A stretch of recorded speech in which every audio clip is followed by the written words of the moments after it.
Okay, so I know that most people will likely not believe my story due to some of the things I'm about to admit, but I figure it's better for me to just be completely honest. I'm not proud of it. I'm not proud of any of it. I will start by saying that for a large portion of my life, I struggled immensely with addiction. It started first with just alcohol. I had seen my father drink for my entire childhood, and I just thought it was something that men were supposed to do. I would see him stumble back into the house most nights, barely even able to keep himself upright. Sometimes I could see that he had driven home, and that there were new marks on the cars or just whatever. He was very lucky to never have died or killed someone else in a car crash. Other nights he would not turn up for days. He would always have the horrible stench on him, and his relationship with my mother, well, it of course was not the best. I started drinking, and my mother hated it. We were always at each other's throats. My father passed away from cirrhosis of the liver due to binge drinking later on in life. It broke me. My mother had basically moved on and mourned my father years ago. She tried to get him help, but he just never wanted it, and I guess she already considered him lost. But I couldn't get over it. I started drinking more and more. I started punishing myself. This led to me hanging around with a pretty bad crowd of people. This was in California. I do not live there anymore, so this does not put me in any danger. I tried meth. I tried every single drug that you could even think of, but mostly I ended up shooting heroin. I tried to hide it, but it was pretty much impossible. I was always acting erratically, drifting off during the day, getting fired at work for not being able to concentrate, and acting like a crazy person. I borrowed money, a lot of money, from a lot of different people. Again, I'm not proud of this, but when I got really desperate, when people were banging on my door asking for what I owed them, when banks were contacting me, when people were roughing me up on the street, I began taking money from my mother when she was not looking, swiping her cards, logging into her bank account because I knew where to find her details. I should have had some self-control. It was myself who got myself into this mess. Deep down, I knew it was wrong, but my brain was just telling me that if I did not get any more, then I would die. I just needed one more hit. That I just needed to get through the day, and then I would be fine. I could start fresh tomorrow. I ended up on the street at 19 years old. I moved around from place to place. I tried to sleep on friends' couches, but it never lasted for very long. My friends who didn't use got really tired of me really quickly, and especially of my false promises. When I stayed with friends who did use, it would never take long before people in the house were fighting. Half of the time it wasn't even me. There would be a group of people I had never met before just starting shit, and as a result, everyone was gone. Homeless shelters were pretty much useless. No one actually cares to try and help you. They just want to move you on, make you someone else's problem, give you some useless platitudes, and then send you on your way. At one point, I was prepared to just die. I stopped buying food and just kept buying heroin with every single last penny that I had, because I was hoping I could just starve to death, but not feel the pain as much since I would be constantly high. That or I would end up overdosing and I would just be free. That never happened, obviously. So, when this all happened, I was actually staying in some abandoned warehouse on the outskirts of the city. People came and went, mostly other homeless people, but they left you alone if you knew where to hide and you did not get involved with their business. I would walk into the city during the day and beg for money, for food, and rifle through the trash. I would pick up cans. I would pick up all kinds of litter, either to use for myself or take them to a recycling place, and get about 50 cents for 12 hours of picking up trash around the street. And then after all of that was said and done, I would walk back at night and sleep on the cold, hard ground. The night this started, I had made around $3 that day. I was salivating at the thought of getting a cheap burger. Sometimes I would even just buy a loaf of bread and try and ration it. One slice for breakfast, one for lunch, one for my dinner. Sometimes once I got down to the end of the pack, I would try and just survive on one slice of bread each day.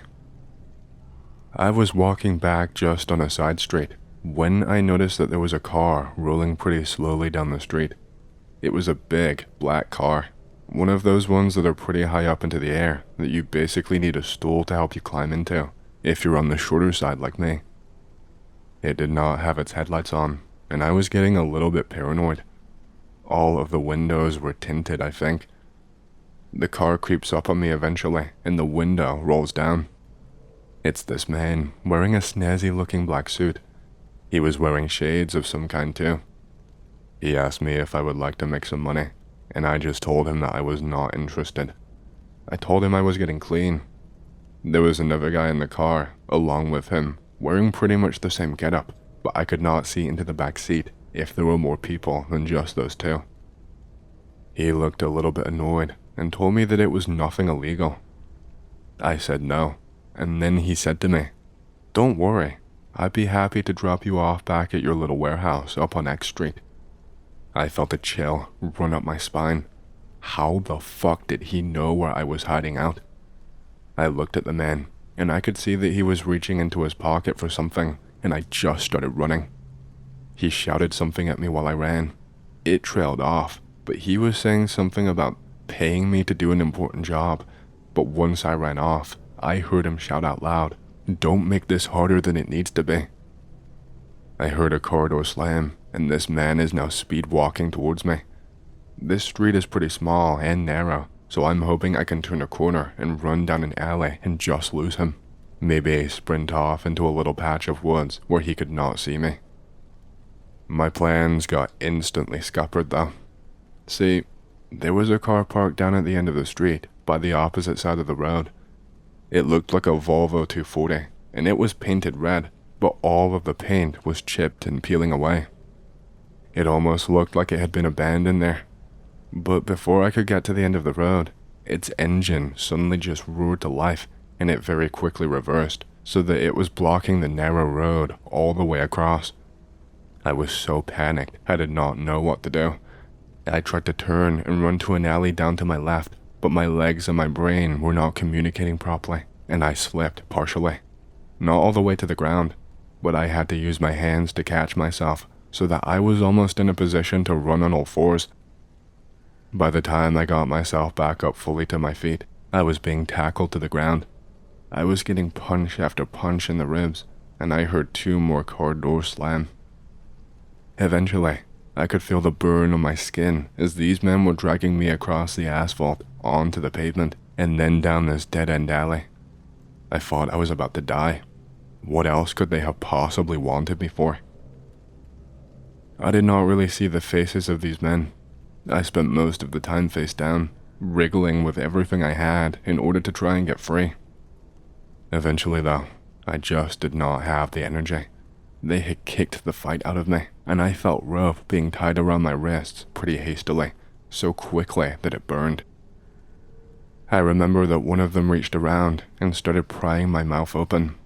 I tried to bite his fingers, but he punched me and then started using 2 hands and was pulling my mouth open at the top and the bottom with 2 hands, gripping and pulling backwards.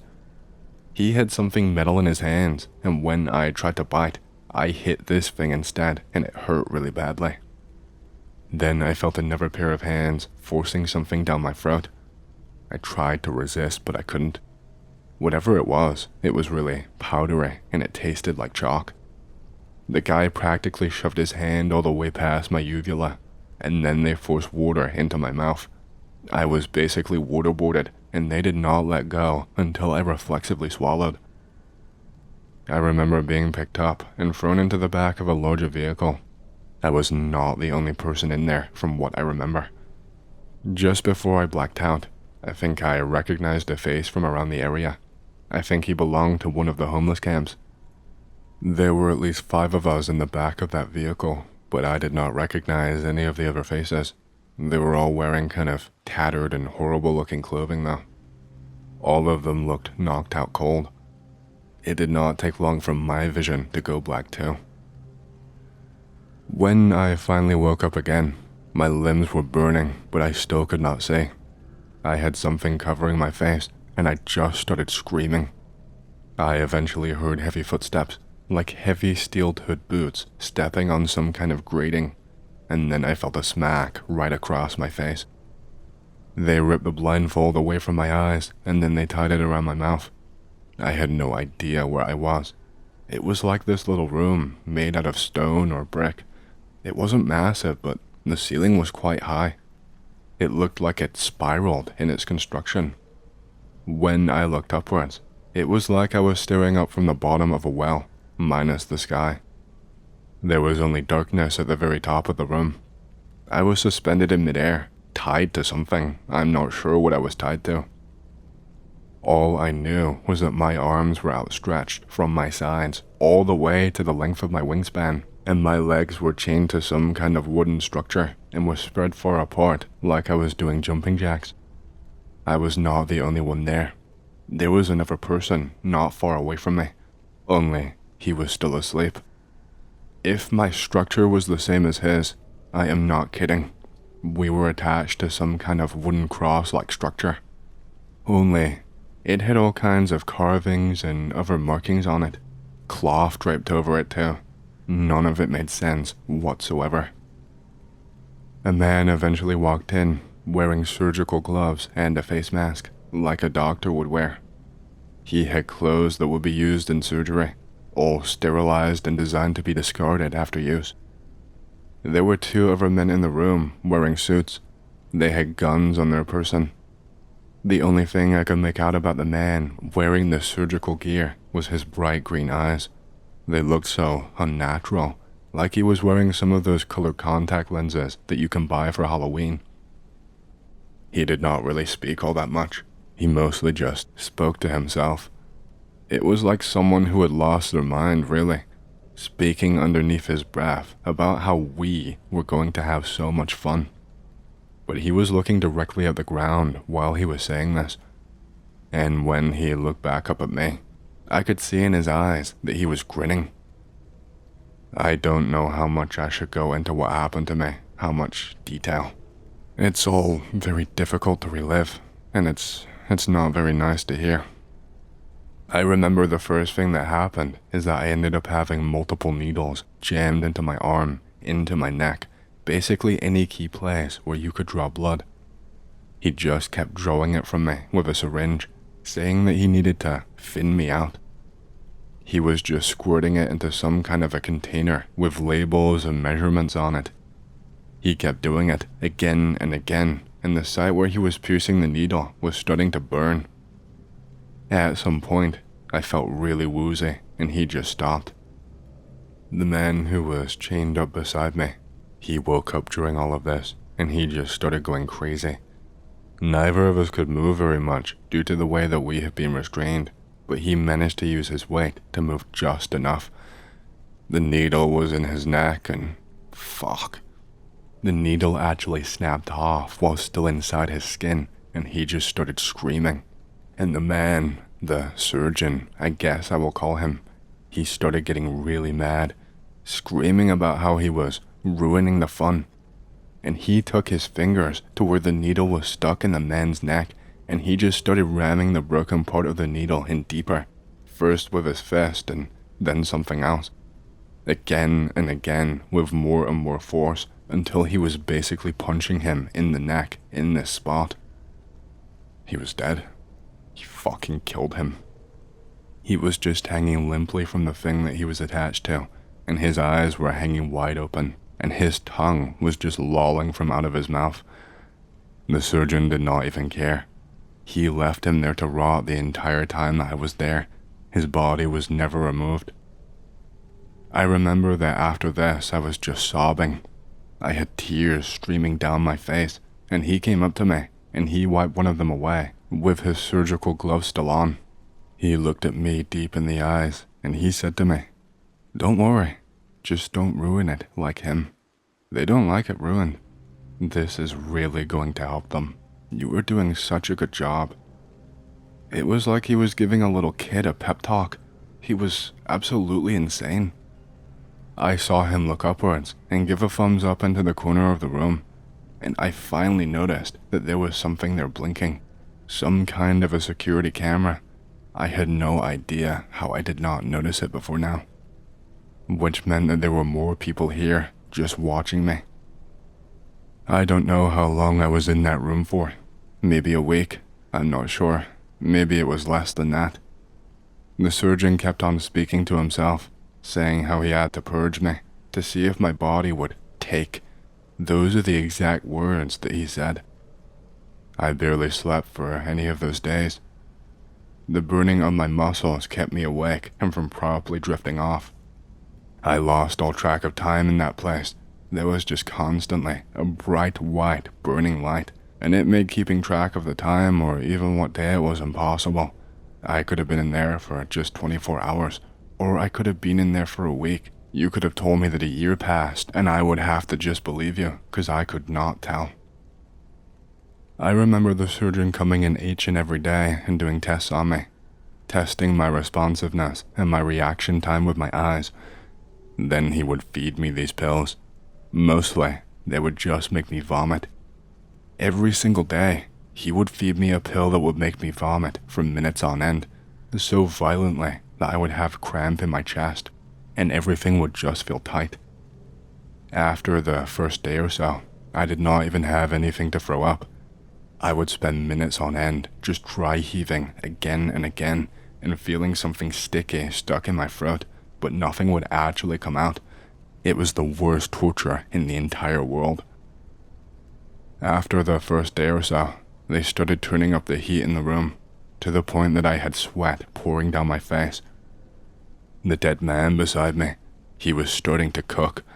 I could smell his stench getting worse and worse with the heat, and I could not get that horrible smell out of my nose, that smell of death. I would sit there just sweating, and then the surgeon would come up to me and try and take more blood from me. He did not bother with the neck this time. He would take a little bit, and then he would start exercising my legs for me. Because they were strapped down, it was hard, but sometimes he would loosen the chains just enough that he could lift my leg and move it in circles. It was like when people are bedridden and nurses have to exercise muscles for the people so that they do not degrade. This is basically what he did to me. There was more that happened to me that, I don't really want to speak about it. It makes me feel physically sick to remember, and I think you understand the idea by now without me going into the rest. Like I said, I don't know how long I spent in there with the bright, sickly white light basically blinding me at all times. I think the lack of sleep was catching up with me and sending me crazy. I remember the surgeon came in and he performed one final test on me, but I could barely even see. It felt like I was going blind. It was like my vision had narrowed, so I only had a tiny little slit of a view directly in front of me, and even that was blurry. I looked down at my body before he walked into the room. I had already been losing a lot of weight while living on the street, but by now, I looked like skin and bone. I could identify and count nearly each and every single rib that I had, because they were almost poking through the skin and they were so clearly visible. I was not even sweating anymore. My body did not have any left to give. So yeah, I was just really out of it and not really fully aware of my surroundings anymore. All of my senses just felt really numb. Even when the surgeon talked, it felt muffled and like he was speaking from 2 rooms away and that I was only getting the echo. I remember feeling a burning sensation somewhere just underneath my ribs. I think anyway. I could not really pinpoint where the feeling was coming from. It was almost like just a tickle now. It was hard to even tell where it was on my body. I could feel pounding inside my ears, almost like my ears had a heartbeat. I heard lots of the little sounds that I was hearing. It sounded like I was underwater. I remember taking a glance down and seeing that the surgeon was holding something. It was like a pack of something, like an IV bag or a blood bag. It was like that, and it had something inside of it. Not just liquid though. I could see some blobs of something. I could not really tell, because it was like all of the color had drained out of the world. When I see the memories inside my head, they're almost in black and white. I remember feeling something cold replacing the burning sensation. I remember hearing a really muffled squelching sound. The room was just spinning like I was drunk, and I was mindlessly moving my head in a circle around my shoulders. After that, I heard the surgeon say, "No, get the next one, it won't take." And then the guard started walking towards me. After that, everything just went black. When I finally woke up again, I woke up again in a random alley. I had no idea where I was. I was nowhere near where I was originally picked up. I'm not sure if I was even in the same state anymore. I could barely even move my muscles. I had to basically drag myself across the floor because I could not stand up. And I did this until I was in the middle of the road. I got so lucky that night. So incredibly lucky that some random person chose to drive down there at the time that they did, and that they also chose to stop and call an ambulance for me. Without them, I would have been long dead. I think I was in the hospital for weeks on end, maybe even more than a month. Like I said, after all of that, even afterwards, once it was done, time just seemed so messed up. I couldn't even make sense of it properly. Even with alarm clocks and normal daylight, I couldn't work it out. I was told that I was lucky to be alive, that the dehydration and the cold turkey withdrawal from heroin on their own could have easily killed me, but that the two of them combined in the state that I was in, that should have been the end. I had cuts and bruises and scars. I was talked to by the police. They did not believe me. Why would they believe the word of some good-for-nothing junkie? They thought I had lost my mind and was making up some bullshit about homeless people being kidnapped. At first, they thought I was one of those who get put in the hospital on purpose just so that they can get free drugs. I showed them the scars and the marks that were not there before, and they told me I probably just got in a fight with a dealer, or ended up doing them myself because I was too brain dead to use a needle properly, or that I just wanted free drugs. It has been many years since that day, and I've been clean for a couple of years now. I apologized to my mother, and I got back in touch with her. I realized that life is short and precious. She did not really believe what I went through either, but she was willing to take another chance to help me get my life back on track. It was not an easy road. There were multiple more relapses and fights. There were a lot of close calls, but eventually I was able to stick with it. Even to this day, I have to be careful. All it takes is one stray thought, one phone call, and my life is ruined all over again. A lot of the time it's exhausting being so constantly vigilant, but I suppose it's the price I have to pay for the choices that I made. What was going on? What happened to me? I have no idea. I don't think I will ever know. Okay, so when this story happened to me, I was living in Mississippi at the time. I was actually planning to move to a new town. Just a few months before moving, I started having these really weird dreams. My first dream was about an old house that once belonged to an awful witch. My second dream is a lot harder to recall, but it was about a cemetery. Moving day arrives, and I am just exploring the town. The witch house from my dream was a real location in this town. I had never been here before, so I have no idea how I knew what the house looked like prior to visiting. It's really weird, but sometimes I have dreams about places I eventually visit. No big deal. I pass by a cemetery. I get this overwhelming feeling of needing to be on that land immediately. I do my best to ignore my emotions and just go home. The cemetery is on my mind all day, every day. This was the cemetery from my dream. It's as if the land is begging me to go. Not today, demons. I avoid driving on any roads that go near the cemetery for months. My close friend, who is into paranormal, occult, new age, or whatever, comes to visit me. I talk with him about my dreams. He tells me, let's go visit Anon. It will be fun to see all the old headstones and pay some respect. Someone else will be with me, so okay, I guess. We park at the cemetery. Those feelings kick up again like crazy. I start to feel this pull on me, like someone pulling an object on a string. I start to hear this voice in my head. Come find me. I am shitting bricks, but I oblige. There is a deep, heavy sadness as I get closer to my destination. I can't even describe it to you. It's so beyond any feeling of dread, loss, or pain.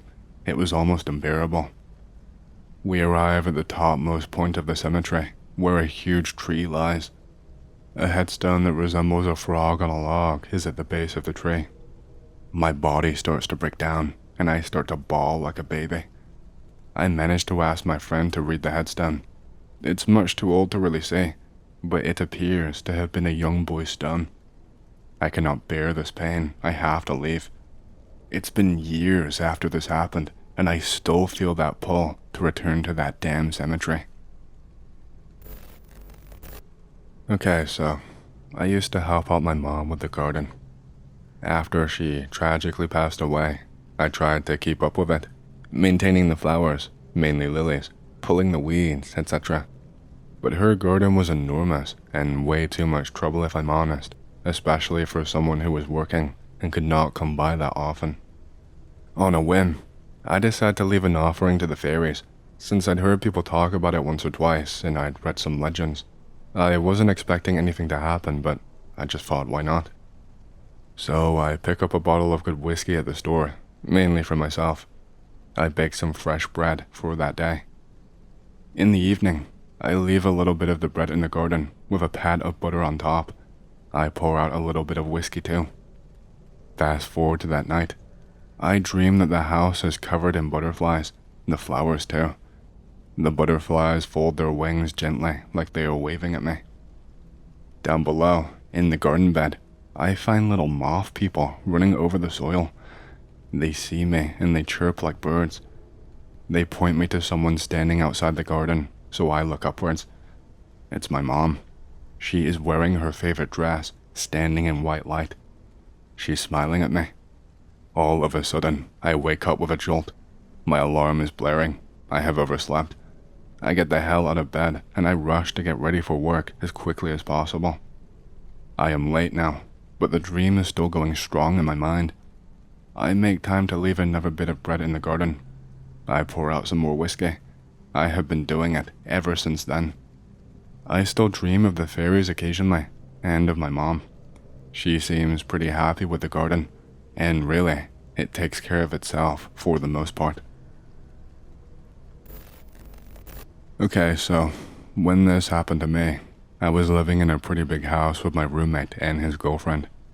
My roommate's girlfriend is a little bit crazy and has a black cat with green eyes full of intelligence. I just got out of a relationship and I am on a month's strike of not moving my ass from the couch.